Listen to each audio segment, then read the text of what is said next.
Yes. Very very good morning miss Habiba Bukhari. आपको मेरी आवाज़ आ गुड रही है? Morning sir. Yes sir. Very, very good. So let me first of all introduce you to all of my students and viewers. So this is Habiba Bukhari, rank 30 in Bihar Judicial Services Examination. I'm so happy for you. Many, many congratulations, Miss Habiba, to you and to thank your you so much family. Sir. Thank And you so much sir. आज का ये video रहने वाला है उन सारे judicial aspirants के लिए जो एक जज बनना चाहते हैं बिहार में, यूपी में, उत्तराखंड में या अपने होम स्टेट में। देखो, सारे जुडिशियल एस्पिरेंट्स की एक कॉमन प्रॉब्लम होती है कि तैयारी कैसे करें, किन नोट्स पे ज़्यादा ध्यान दें, कौन से पॉइंट्स पे ज़्यादा ध्यान ना दें, कैसे क्लियर करें। तो क्या स्ट्रैटेजी रही हबीबा की इस बार? Habiba is a topper and वो आज हम जानेंगे हबीबा से। तो हबीबा, आप सबसे पहले सबसे पहले again I would like to again thank congratulate you that you have secured the rank नमस्कार 30। आपको लग रहा था कि आपका रैंक 30 आएगा? सर। रैंक 30 तो मैंने नहीं सोचा था। हाँ हाँ। लेकिन हाँ, मैंने मेंस सही लिखा था अपने हिसाब से।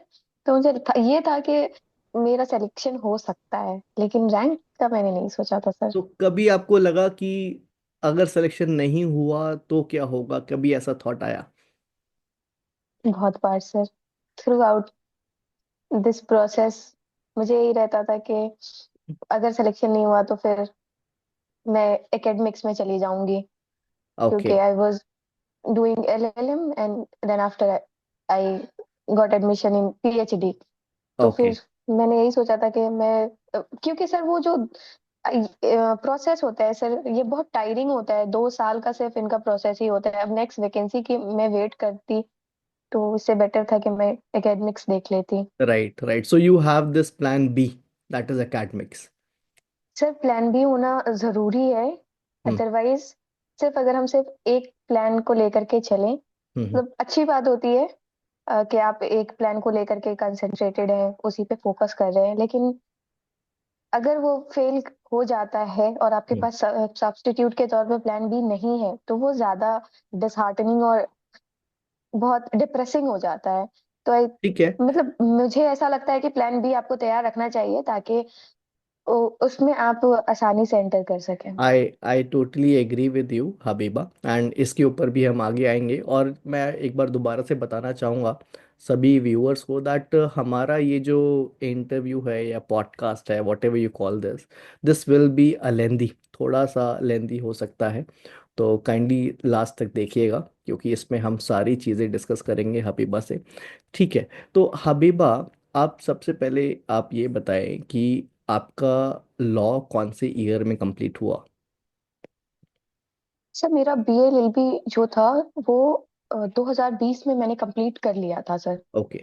ठीक है। लेकिन उस वक्त तक जो है मैंने प्रिपरेशन नहीं स्टार्ट की थी किसी भी तरह ओके। की, क्योंकि सर उस वक्त तक ये था कि जो अ, हम अलीगढ़ में पढ़ते थे सर, और इंटरनेट पे भी इतनी रिसोर्सेज अवेलेबल नहीं थे।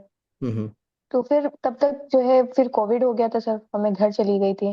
तो ओके। जब मैं घर पे थी, तब यहाँ सर तो अलीगढ़ में एक ही एक और एक। सवाल आ रहा है मेरा कि हबीबा, क्या आप ब्राइटेस्ट स्टूडेंट थे अपनी क्लास में? You were the topper? No sir, never. Never? मैं मैं तो बिहार ये सही स्कूल नहीं है कि सिर्फ एग्जामिनेशन। टॉपर जज बनते हैं, ये सही नहीं है। नो सर, बिल्कुल भी नहीं। और अच्छा। ये भी कि सर हम तैयारी कभी भी स्टार्ट कर सकते हैं। तो कभी भी अगर हमें मोटिवेशन आपका मिल रहा है तो हम। कॉलेज में क्या परसेंटेज रही, अगर आप बताना चाहेंगे तो? सर मेरी जो BLLB ऑनर्स में मेरे जो परसेंट जो मेरा स्कोर था फाइनल, वो 7.9 CGPA था सर। 7.9 और तो थोड़ा हमारे यहाँ हायर साइड पे ही है वैसे। सर हमारे यहाँ 8.5 और ऊपर भी स्कोर रहता है सर। ओके। लेकिन ठीक है सर, मेरा इतना ही था। मुझे इस बात का दुख था कि मेरा डिस्टिंक्शन बस 0.1 से रुक गया है, तो मुझे इस बात ओके। का तो था। कभी आपकी बैक आई है कॉलेज टाइम पे? नहीं वैसे कभी नहीं। मैं पेपर्स में कंसिस्टेंटली देती हूँ, हम्म। और इस चीज का मुझे फायदा हुआ क्योंकि हमारे यहाँ पेपर्स सेमेस्टर सिस्टम था, तो हमें बहुत सारे पेपर्स देने होते हैं, बहुत सारे टेस्ट देने होते हैं। तो मुझे राइटिंग प्रैक्टिस थी, मुझे लिखने की कभी दिक्कत नहीं हुई। मुझे कोई मैंने एक भी टेस्ट सीरीज नहीं ली थी, मैंने कोई ओके। पेपर लिखने की कोशिश नहीं की, क्योंकि हमारी प्रैक्टिस थी। तो ये ओके। नहीं है कि आप अगर आपको लिखने की आदत है तो हम्म। आप लिख सकते हैं, लेकिन अगर आपको लिखने की आदत नहीं है, उस टाइम पे आपको टेस्ट सीरीज कहीं की भी अगर मिल रही है तो आपको ले लेनी चाहिए, क्योंकि राइटिंग ठीक है। प्रैक्टिस आपके लिए बहुत तो ज्यादा अभी जरूरी है। वहाँ पे मैं टाइम मेंस, मैनेज करना बहुत मुश्किल होता है। राइट, तो अभी मेंस पे हम आगे भी आएंगे, बट थैंक यू आपने अभी भी बताया। तो आप मुझे बताएं Habiba, that when you have decided to go for judiciary, since you have mentioned that after completing your law you have not decided, you have not started preparing, और बीच में फिर कोविड आ गया, तो आपने यस सर। कौन से ईयर में सोचा तैयारी करने का और सोचा कि जज बनना है, और ये क्यों सोचा जज बनना है, क्या मोटिवेशन था? Yes sir. सर, जब मेरा लॉ मैं कर रही थी तो उस टाइम पे मैंने इंटर्नशिप्स की थी। मैंने पटना में भी इंटर्नशिप्स की थी, मैंने कलकत्ता हाई कोर्ट में भी करी थी। और हम्म। मुझे लिटिगेशन बहुत फैसिनेटिंग लगता था सर। हम्म। लेकिन सर मैं आपको बताऊं कि जो लिटिगेशन होता है वहां पे अगर आपका बैकअप नहीं है या फिर आपको हम्म। अच्छे सीनियर्स नहीं मिल रहे हैं, तो बहुत वहां पे भी आपको बहुत परेशानियां आती हैं। तो दूसरा ऑप्शन या तो मेरे पास या तो जुडिशरी करने का था या फिर एकेडमिक्स में जाने का था। मैंने ओके। कहा कि पहले जुडिशरी में देख लेती हूँ एक बार, हम्म। फिर देखा जाएगा एकेडमिक्स के लिए। तो मैंने 2021 से तैयारी की है। 2021 से क्योंकि तैयारी करी, ठीक है। 2021 में ही फिर मैंने एलएलएम में एडमिशन लिया था सर। मेरा एक साल बीच में गैप भी हो गया था, 2020 से 21 के बीच में। मैंने 2023 में अपना एलएलएम पास किया था। ओके। तो आपने 2021 में तैयारी शुरू करी, तो आपने 31st बिहार जुडिशरी भी दिया होगा? नहीं सर, तब हम एलिजिबल नहीं थे वो देने के लिए। ओके। ओके। Yes sir. ठीक है। तो फिर जैसे आपने 2021 से तैयारी करी, ये 2023 में आपका एलएलएम कंप्लीट करा, तो इसके बीच आपने कोई और एग्जाम भी दिया?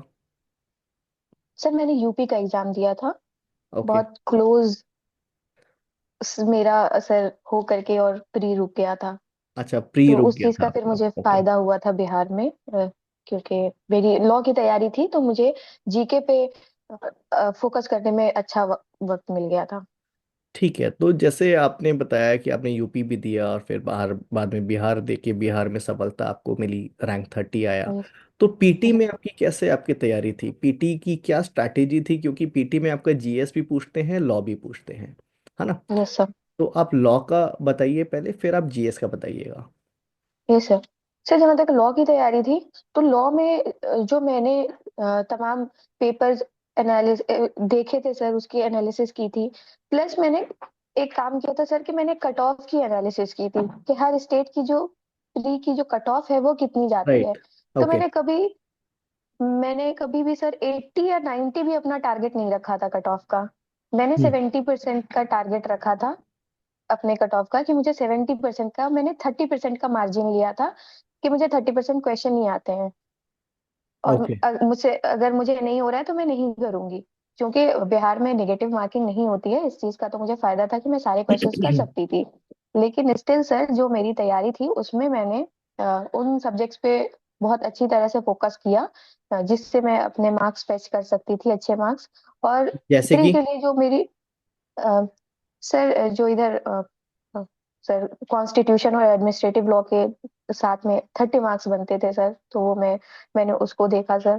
फिर हम्म। फैमिली लॉ थे और भी सर छोटे छोटे। तो मैंने सर इसके लिए प्री के लिए खास करके मैंने मेरी जो स्ट्रैटेजी रही थी वो मेरी बेयर एक्ट और जो एमसीक्यूज होते थे, मैंने ज्यादा से ज्यादा क्वेश्चन लगाए। क्योंकि ये होता था मेरे साथ कि मैं बेरैक पढ़ लेती थी, मैं किताबें भी पढ़ लेती थी, मुझे कॉन्सेप्ट्स क्लियर होते थे, लेकिन अक्सर क्वेश्चन लगाने में मुझसे गलती हो जाती थी।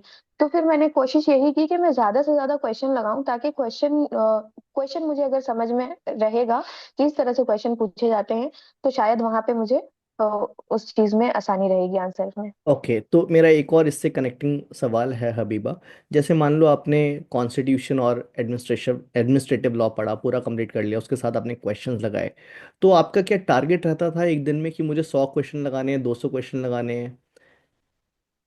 सर मेरा स्टडी आवर वाला टारगेट नहीं रहता था मेरा। ये सिलेबस को मैं डिवाइड करके रखती थी दिन के हिसाब से, कि ये इतने दिन है मेरे पास में, और मैं, जो सर एग्जाम की डेट होती थी उससे मैं 20 दिन का मार्जिन लेके चलती थी कि ये 20 दिन मेरे लिए खाली होंगे, वो मेरे लिए लेजर टाइम है, जो मुझे पढ़ना है या जो मुझे देखना है वो मैं करूंगी। लेकिन उससे पहले 20 दिन पहले ही मुझे अपने सिलेबस खत्म करने के बाद भी 2-3 रिवीजन मेरा हो जाए, तो वो मैं टारगेट सेट करती थी।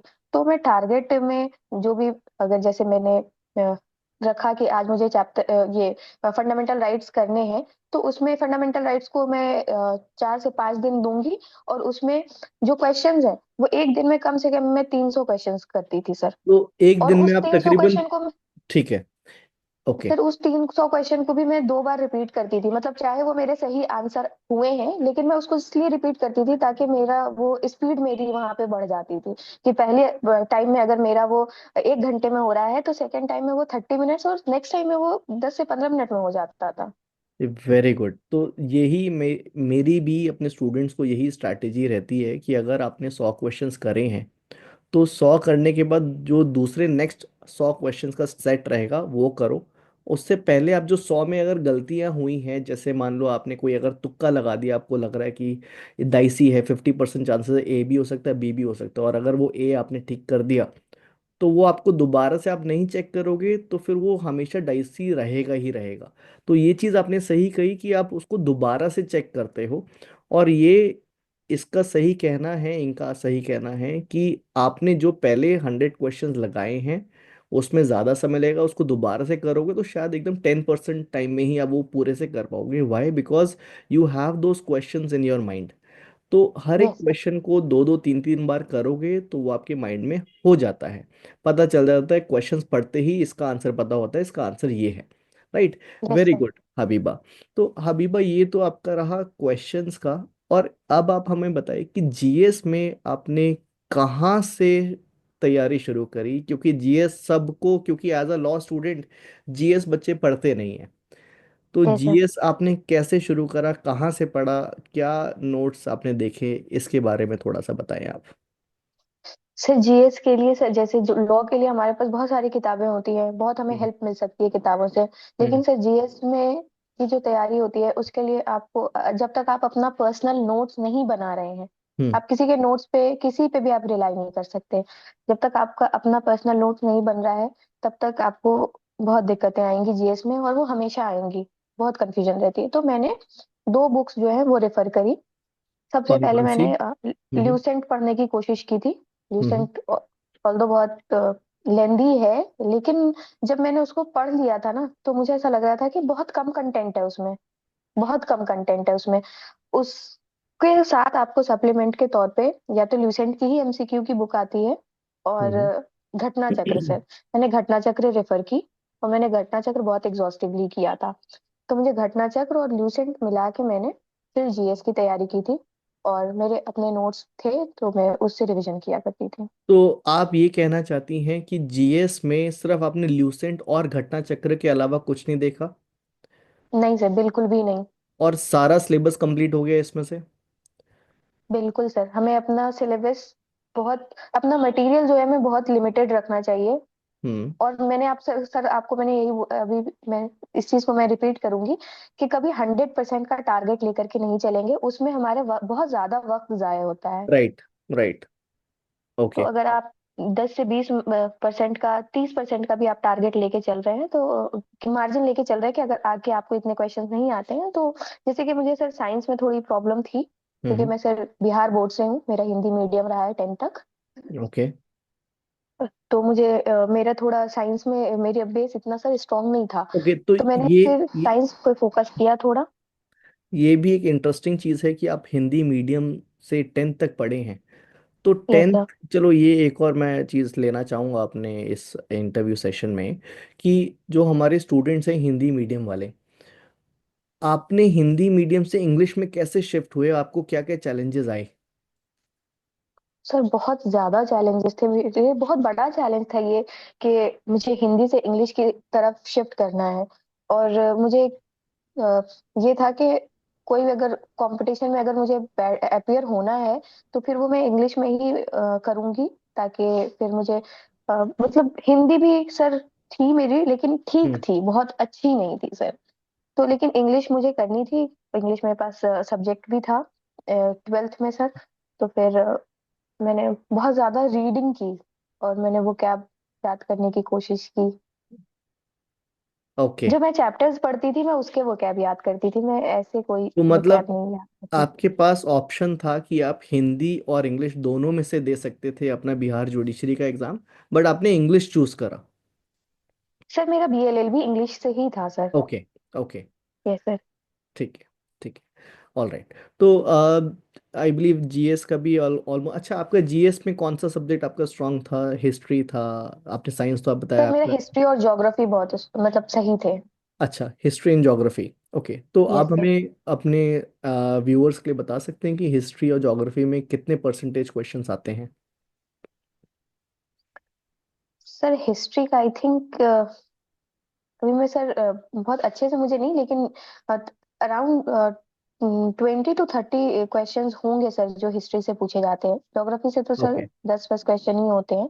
ठीक है। लेकिन ठीक है। साइंस का 30 क्वेश्चन का था सर, ये मुझे बहुत अच्छे से याद है क्योंकि साइंस मेरे लिए बहुत एक थ्रेट के तौर पे था। तो मैंने साइंस ओके। साइंस में मैंने प्रीवियस इसके जितने भी क्वेश्चंस थे वो देख लिए थे बहुत अच्छे से, कई बार कर लिए थे, तो उससे क्वेश्चंस आ जाते हैं। ओके। तो आप चलिए ठीक है, पीटी का तो अब मेरे को हम सबको पता चल गया है। आपकी मेंस में क्या स्ट्रैटेजी रही, और पीटी के रिजल्ट आने के बाद जब आपका लगा कि yes you have qualified for PT, तो कितने समय बाद मेंस हुआ? उसमें आपकी कैसी तैयारी थी? और मेंस की आपने शुरू से तैयारी रखी हुई थी या पीटी के बाद आपने शुरू करी? इसके ऊपर थोड़ा सा बताएं। सर अगर जुडिशरी की तैयारी करनी है हमें तो सर हमें ओवरऑल तैयारी, चाहे वो प्री की हो, मेंस की हो या इंटरव्यू की हो, ओवरऑल तैयारी हमें स्टार्टिंग से ही शुरू करनी होती है। उसके लिए हमें जो भी स्टैंडर्ड टेक्स्ट बुक्स होती हैं उसको रेफर करना होता है, अपने नोट्स बनाने होते हैं। हम्म। तो इस तरह से मेरे नोट्स थे बने हुए मेंस के लिए। फिर जब पीटी प्री का मेरा रिजल्ट आ गया था, वो अराउंड सितंबर के टाइम पे आया था सर रिजल्ट, और हमारा जो पेपर हुआ है मेंस का वो नवंबर में हुआ है। ओके। तो इस दौरान हमें अच्छा खासा 2 महीने का, 2 से 3 महीने का सर हमें, अक्टूबर नवंबर 2 महीने का हमें दो वक्त मिल महीने गया था हम्म। सर। हम्म। जी सर। तो इस टाइम पे जैसे कि मेंस के लिए ये होता है कि जो आपके नोट्स हैं आप वो रेफर कीजिए, वहां पे आपके रिवीजन अच्छा होता है। लेकिन आपकी कॉन्सेप्ट क्लैरिटी होनी चाहिए, तभी आप जो है अपने नोट्स भी रेफर कर सकते हैं, क्योंकि नोट्स में भी बहुत एग्जॉस्टिव चीजें नहीं लिखी होती हैं। अच्छा, तो और एक, हाँ और प्लीज प्लीज कंटिन्यू। यस है। और जो लास्ट के कुछ दिन रह गए थे सर, जैसे 10 से 15 के दिन रह गए थे, तो हम्म। उस टाइम पे मैंने सिनॉप्सिस बना रखे थे। ठीक है। मतलब मैंने ठीक है। अपने लिखने का एक पैटर्न बना रखा है कि मेरा थोड़ा सा इंट्रो वाला पार्ट होगा, तो इंट्रो वाले पार्ट में ही जो है मैं जो भी सवाल है उसको 1 से 2 लाइन में सम अप करने की कोशिश करती हूँ। फिर उसके बाद जो उसका या तो ज्यूरिस्प्रूडेंशियल या कॉन्स्टिट्यूशनल एस्पेक्ट है उसको कनेक्ट करने की कोशिश करती हूँ। जो मेन फिर सेक्शन है सर मैं उसको डील करती हूँ। तो वही उसके एसेंशियल्स होंगे, और उसी को फिर जिस तरह के मार्क्स के बेसिस पे क्वेश्चन पूछा गया है, अगर 5 मार्क्स का पूछा गया है तो मैं उसको सर 1 से 1.5 पेज में मैं उसको समाप्त कर लेती थी। ठीक है। और जो मेरा एक फॉर्मेट बना हुआ था, मैं उसी फॉर्मेट को मार्क्स के हिसाब से एक्सपैंड करती थी। ओके। बस ओके। ये सही रहता था मेरे लिए सर। ठीक है, तो मैं चाहूँगा हम सारे व्यूअर्स के लिए कि अगर आप जो है, आपकी जो ये आपने साइनॉप्सिस बनाए थे, एक दो अगर आप फोटो हमें दे सकें तो मैं इसमें अटैच कर दूँ, so that it would be helpful for other students also to clear. Sure sir, मैं राइट। आपको फोटो भेज दूंगी सर। Very good. तो एक ये ना अक्सर लोगों के अंदर एक वो रहता है कि जो बच्चे जज बन रहे हैं उनको एज इट इज सेक्शंस पूरी बेयर एक्ट याद रहती है। क्या आपको पूरी बेयर एक्ट याद है? नहीं सर, बिल्कुल भी नहीं। तो हमें क्या ये सिर्फ एसेंस जरूरी याद है? रखना है। हाँ। हमें सिर्फ एसेंस याद रखना है कि वो सेक्शन कह क्या रहा है। राइट राइट राइट राइट, क्योंकि ये अक्सर जो शायद जो प्रिपेयर कर रहे हैं, मैंने सुना है हमारे क्लासेस में, कोचिंग में काफ़ी सारे बच्चे बोलते हैं कि सर पूरी बेरहट याद होनी चाहिए, ये होना चाहिए। मैंने कहा ऐसा तो कुछ रिक्वायर्ड नहीं है। What is required is that you should know that what it's actually saying, कि ये क्या यस सर। कह रहा है, इसका क्या कॉन्सेप्ट है, इसको अप्लाई कैसे कर रहा है। राइट। Yes sir. इंटरप्रिटेशन आपको पता होना चाहिए। तो एक बार आप दोबारा से इसमें थोड़ा लाइट डालिए कि क्या पूरी बेयर एक्ट सेक्शंस, उसके सब सेक्शंस याद होना चाहिए? बिल्कुल भी नहीं सर। और जहां तक मेंस की बात है, मेंस जो होता है वो बहुत ही मेजर टॉपिक्स पे होता है। मेंस हम्म। के जो सवाल होते हैं और वो टॉपिक्स भी बहुत लिमिटेड होते हैं। जैसे हमारा प्री का जो अप्रोच होता है वो होता है कि अगर हमें इंडेक्स याद कर लेनी चाहिए, हमें बेरेक्ट पढ़ना है, हमें पीवाईक्यू लगाना है ये। लेकिन जहां तक मेंस की बात होती है, मेंस में तो सिलेबस बहुत कम हो जाता है। उसमें ये होता है कि बहुत मेजर टॉपिक्स होते हैं किसी भी सब्जेक्ट के, और उससे हम जो पीवाईक्यू अगर देखेंगे किसी भी पेपर का उठा के, तो 50% क्वेश्चन जो है हमें अपने पीवाईक्यू से ही मिल जाते हैं, जो मेजर टॉपिक्स होते हैं। अगर हम रेपिटेशंस सपोज है। करें सपोज करें कि अगर हम कॉन्ट्रैक्ट की अगर हम बात करते हैं, तो कॉन्ट्रैक्ट में जो फॉर्मेशन ऑफ कॉन्ट्रैक्ट हो गया, माइनर्स एग्रीमेंट हो गया, वॉइडेबल कॉन्ट्रैक्ट है, वॉइड कॉन्ट्रैक्ट है, फ्रस्ट्रेशन ऑफ कॉन्ट्रैक्ट है, ये मेजर टॉपिक्स है। और ये कितने हैं, मुश्किल से आपको सर 8 से 10 मेजर टॉपिक्स हैं कॉन्ट्रैक्ट में। और यहाँ से आपका 50 to 60% आपका क्वेश्चन जो है वो इधर से सॉल्व हो जाता है। तो हम उन चीजों पे ज्यादा फोकस रखते तो थे, और हमें सेक्शन याद करने की कभी जरूरत नहीं पड़ती है। So in order to sum up, what you are saying is that you should refer the PYQs कि पिछले लास्ट ईयर क्वेश्चंस में क्या आया गया है, उससे आपको आइडिया लगेगा कि कौन से टॉपिक में से ज़्यादा पूछते हैं। तो आपकी ये स्ट्रैटेजी रही कि आप प्रीवियस ईयर क्वेश्चंस देखो, उसके साथ साथ आपने अपना डिस्क्रिप्शन यूज़ करा और अपने नोट्स बनाए अकॉर्डिंगली, है ना? राइट। यस। ठीक है। Yes sir. अच्छा, मैं एक और चीज़ बताना चाहूँगा अपने सारे व्यूअर्स को दैट आप लोगों ने शायद हमारा हबीबा का इंटरव्यू देखा होगा। तो उसमें हबीबा हैज़ कमिटेड मिस्टेक्स, काफ़ी जगह पे मिस्टेक्स करी हैं। और मेरा इंटेंशन ये डालने का था कि देखो, जो बच्चे जज बनते हैं वो भी मिस्टेक्स करते हैं। तो मैंने कोई भी इसमें एडिट करके नहीं बिल्कुल। डाला, कोई भी अच्छी अच्छी चीज़ें नहीं बताई, जैसा था वैसा ही है। राइट। तो जब एंड आप इंटरव्यू ले रहे होते हैं तो बहुत अंडर प्रेशर होते हैं, बहुत राइट। नर्वसनेस होती है, हमें राइट। पता ही नहीं होता है कि हम क्या जवाब दे रहे हैं। Right. तो उसमें That गलतियां is the होती ही है। pressure. That is the pressure which is shown in the interview as also. और अभी इंटरव्यू पे भी चलो हम आएंगे। बाकी आप मुझे बताओ कि आपको मेंस देते वक्त कोई चैलेंजेस आपको आया कि तबीयत खराब हुई, ऐसा कुछ मेंस की तैयारी करते वक्त कोई प्रॉब्लम? सर जब मेंस की तैयारी कर रहे थे तो उस टाइम पे सच कोई प्रॉब्लम नहीं थी। हम्म। लेकिन ये था कि जैसे कि मेरा एलएलएम चल रहा था, हम्म। तो प्री तो मैंने मतलब जब हमारा एलएलएम हो रहा होता है तो हमें हॉस्टल्स मिलते हैं, मतलब जब हमारा कोई भी कोर्स में हम एनरोल्ड हैं अलीगढ़ मुस्लिम राइट। यूनिवर्सिटी में, तो हम हॉस्टल में होते हैं। तो राइट। जैसे ही मैं अपना प्री दे करके आई जून में, और जून में ही सर मेरा एलएलएम का डिसर्टेशन सबमिशन था, मैंने 10 दिन के अंदर अपना पूरा डिसर्टेशन वो समअप करने की कोशिश की थी। और मेरा सबमिशन हुआ, उसके बाद उन्होंने मुझे नोटिस दे दिया हॉस्टल वेकेट करने का, अच्छा।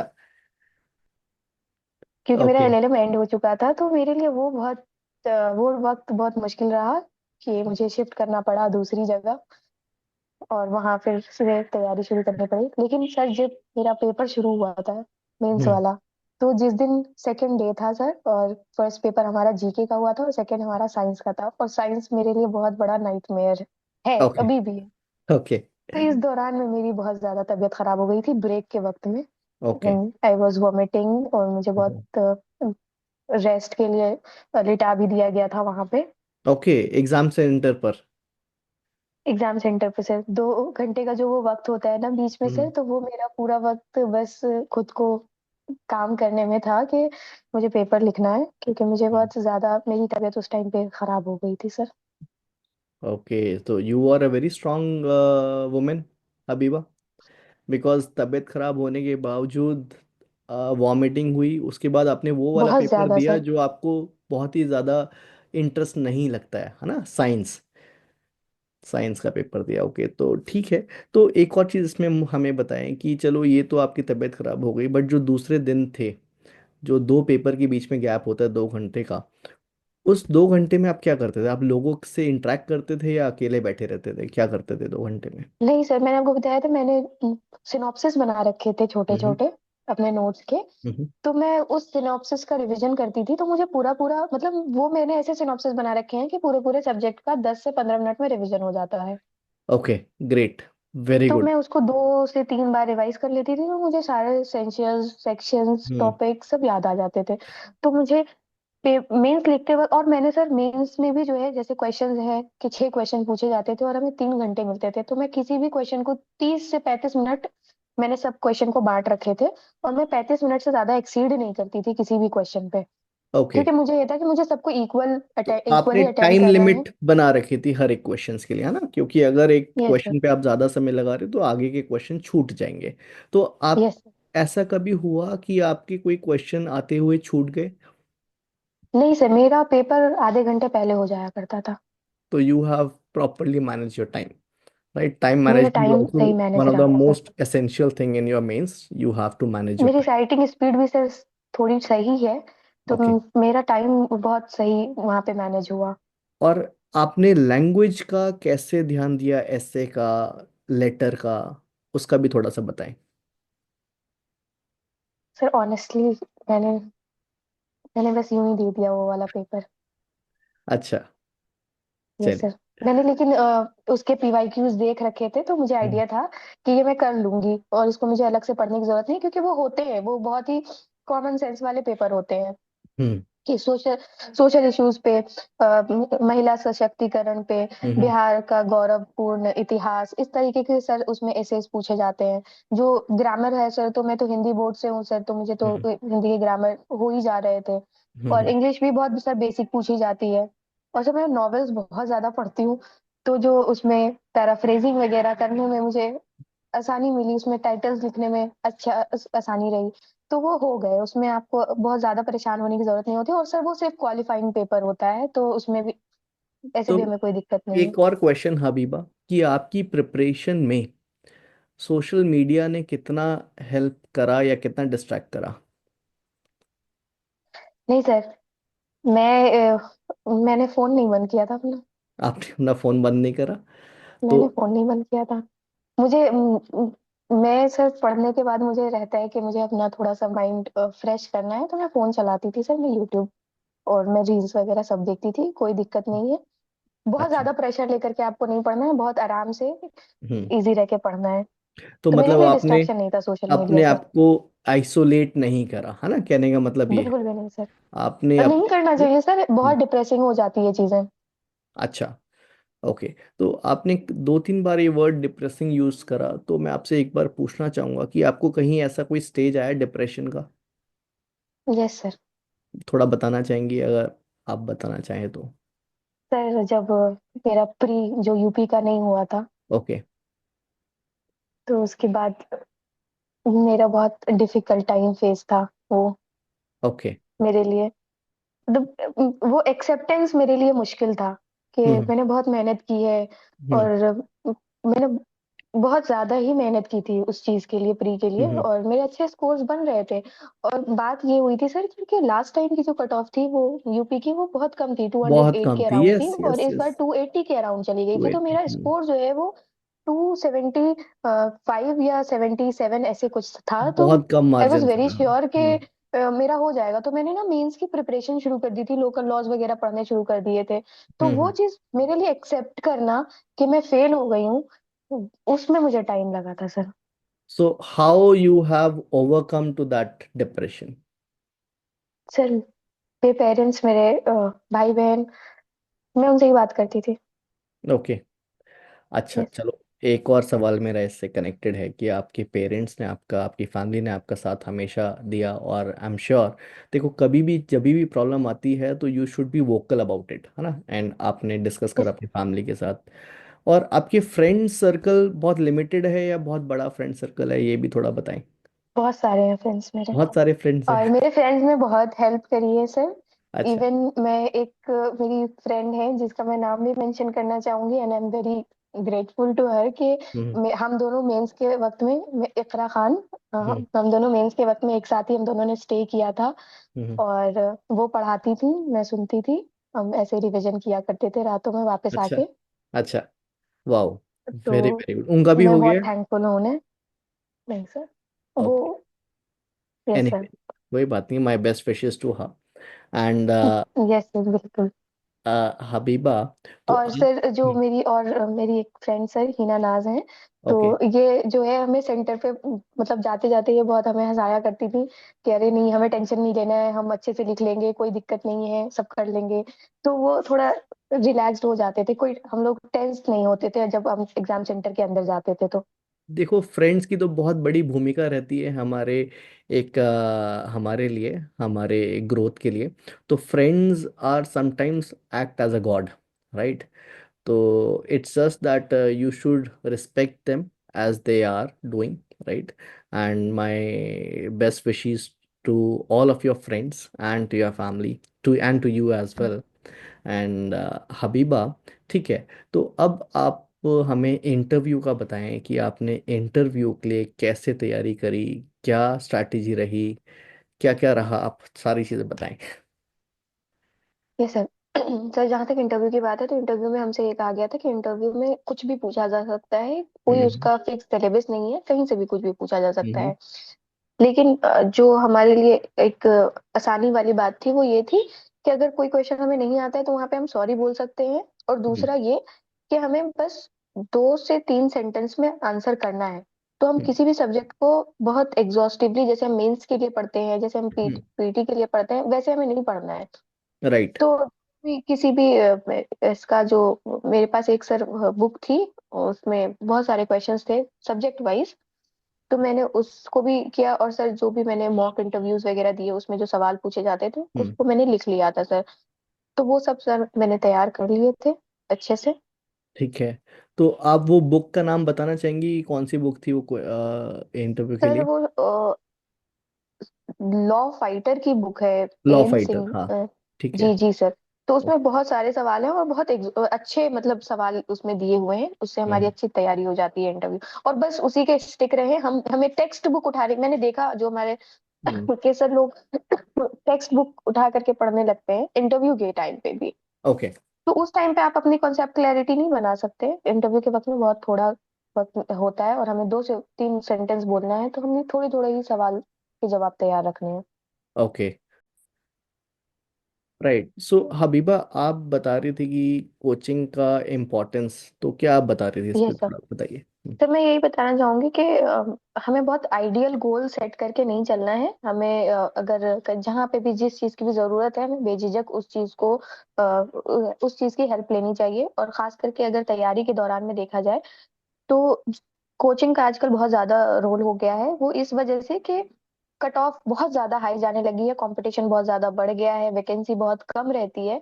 हम्म। तो कोचिंग से जो हमें गाइडेंस मिलता है वो बहुत एप्ट गाइडेंस होता है, बहुत टू द पॉइंट चीजें होती हैं, तो वो हमारे लिए थोड़ा टाइम सेविंग हो जाता है। और जो हम सेल्फ तैयारी कर रहे होते हैं वो थोड़ा टाइम कंज्यूमिंग भी होता है और बहुत रॉ तैयारी होती है हमारी। तो वो जो नरिशमेंट की जो हमें जरूरत होती है वो हमें कोचिंग क्लासेस से मिलती है। और जो भी हमारे मेरे जो भी टीचर्स रहे हैं, मैं उनको बहुत थैंकफुल हूँ इस चीज के लिए। वैसे मैं आपको भी बहुत ज्यादा थैंकफुल हूँ थैंक यू कि सो मुझे मच। इस चीज का गाइडेंस मिला और मेरा वक्त सर थोड़ा सेव हुआ और मैंने उस वक्त को अपने तैयारी में लगाया।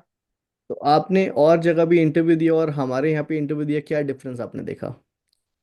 सर मुझे फीडबैक का बहुत, जो आपने एक एक चीज पॉइंट आउट करके मुझे चीजें बताई, मैंने आपकी जब, मैंने और भी सर 1-2 जगह दिए थे, और वहां पे जो आपका तरीका है सर बताने का, बहुत अच्छे से आप बताते हैं सर एक एक चीज को।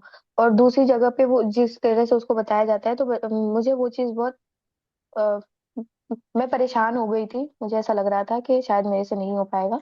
लेकिन मैंने ये चीज रजिया से भी सर डिस्कस की थी, जो हम्म। मेरी फ्रेंड है, कि जब मैंने महिंद्रा लॉ एकेडमी में इंटरव्यू दिया अपना, तो उसके बाद मैं बहुत ज्यादा सेटिस्फाइड हो गई थी कि नहीं, मेरी तैयारी सही डायरेक्शन में जा रही है। और मैंने जो 1-2 जगह दी थी उन्होंने मुझे इतना ज्यादा पॉइंट आउट कर दिया था चीजों को, और बहुत निगेटिवली पॉइंट आउट किया था, जिसकी वजह से मैं बहुत परेशान थी और मैंने फिर इंटरव्यू देना ही छोड़ दिया था। तो रजिया के कहने पे ही सर मैंने आपके यहाँ फिर आपको इंटरव्यू दिया था सर। तो वो चीज फिर मेरी थोड़ी रिवाइव हो गई थी कि नहीं, मेरी तैयारी देखो, सही चल मैं रही है इंटरव्यू की।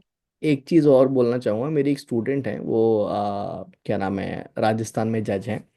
तो उन्होंने जी भी सर। मुझे ये बताया कि सर, मैंने तमाम जगह पे मॉक इंटरव्यू दिए, but everywhere they were working upon themselves. वो अपने ऊपर, अपने क्वेश्चंस पे वर्क कर रहे थे, अपने ऊपर मेहनत कर रहे थे, बट हमारे ऊपर मेहनत ही नहीं करा। उन्होंने यस पांच सर। सवाल पूछे और भेज दिया। बट आपने मुझे 1 घंटा क्वेश्चन करा, फिर 1 घंटा और दिया और उसको सारी चीज़ें समझाई कि इसको बोलना यस सर। कैसे है, इसको कैसे प्रेजेंट करना है, इसका क्या आंसर होना चाहिए। तो उन्होंने मुझे फीडबैक दिया कि सर, आपने हम पे मेहनत करी और उन्होंने हम पे मेहनत ही नहीं करी। और सर सबसे बड़ी बात कि आपने 1 रुपए भी इस चीज के लिए चार्ज नहीं किए। और हम जो जितनी भी सर बड़ी बड़ी कोचिंग्स हैं, वहां पे बहुत ज्यादा चार्ज किया जा रहा था, तो इस वजह से भी बहुत बच्चे ऐसे होते हैं जिनके लिए वो चीजें एक्सेसिबल नहीं होती है। राइट। इस लिहाज से महिंद्रा लॉ एकेडमी जो जहाँ से मुझे गाइडेंस मिला वो बहुत एक्सेसिबल थी मेरे लिए, कि मैं फ्री ऑफ कॉस्ट यहाँ पे, मुझे 1 घंटे का वक्त दिया गया मुझे समझाने के लिए। और इवन सर आपने मुझसे कहा कि आपका जो है मैं 1-2 बार और इंटरव्यू लेकर के आपको समझा दूंगा चीजें। तो फिर वो एक सर माइंड का मेंटल सेटिस्फेक्शन भी हमारे लिए जरूरी राइट। होता है इंटरव्यू राइट। के राइट। दौरान सर। तो ये एकदम सही आपने कहा, मेरे को भी ऐसा लगता है दैट स्टूडेंट्स की तैयारी में the money should not come in between, right, because वैसे ही उनके पेरेंट्स, क्योंकि they are not earning, they will be taking it from their parents.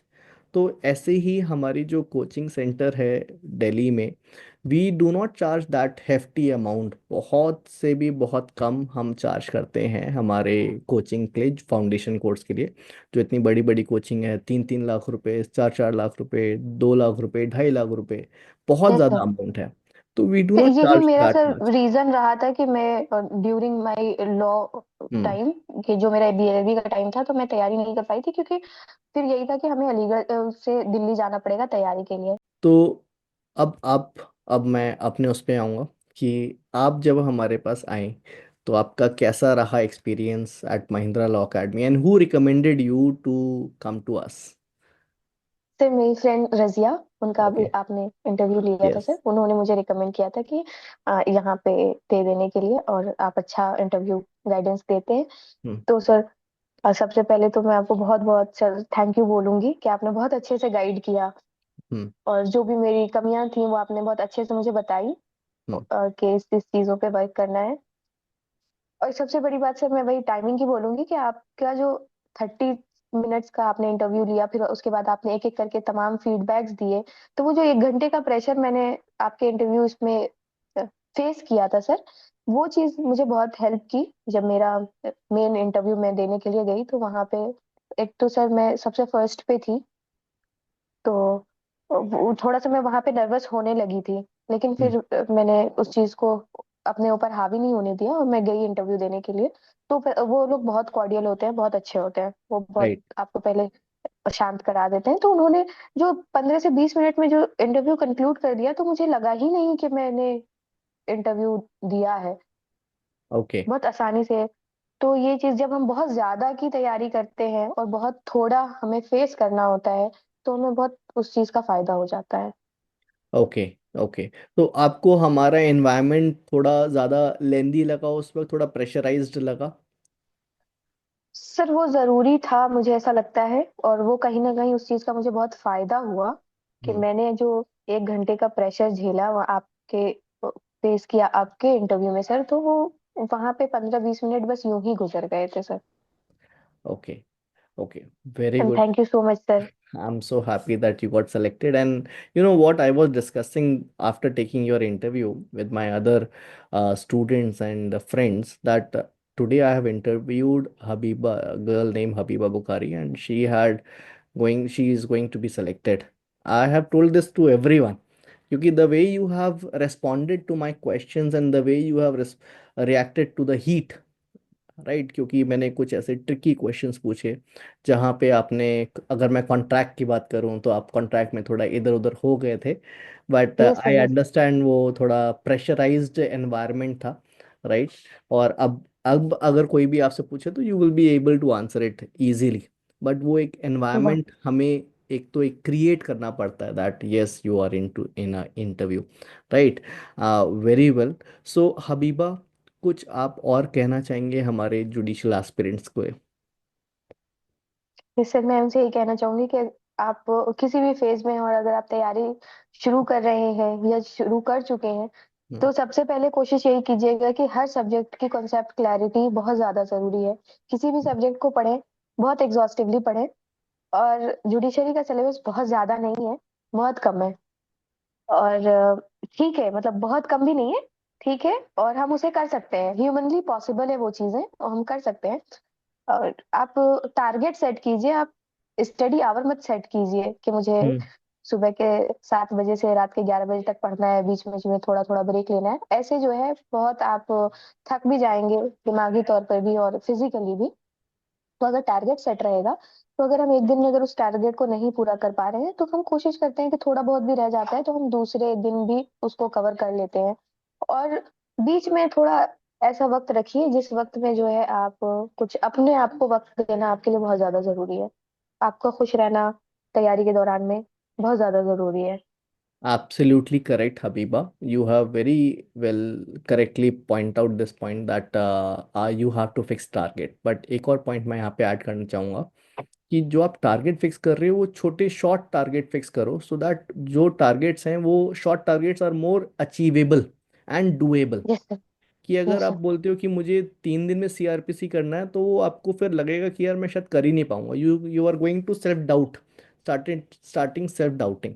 But अगर आप बोल रहे हो कि मुझे 1 दिन में अरेस्ट पढ़ना है, इन्वेस्टिगेशन पढ़ना है, तो ये स्मॉल टारगेट है which is more achievable and doable. तो आई बिलीव यस। यही आपकी भी स्ट्रैटेजी रही होगी कि आपने स्मॉल स्मॉल टारगेट रखे होंगे, right? Yes sir. Yes sir. All right Habiba, तो आप और क्या बताना चाहेंगी? फिर मैं बाकी अपने जो भी है देखने वाले उनको ये कहना चाहूंगी कि आपने बहुत अच्छा गाइड किया है मुझे, थैंक यू सो और मच। बच्चे आपको ट्रस्ट कर सकते हैं। और वो आप गौरव महेंद्र सर जो भी पढ़ा रहे हैं या जो पढ़ाते हैं वो बहुत हेल्पफुल है। जो भी समझाते हैं बच्चे उनको एनरोल करें और उन्हें बहुत फायदा होगा। इस बात की मैं आपको बहुत अच्छे से कह सकती हूँ इस बात के बारे में।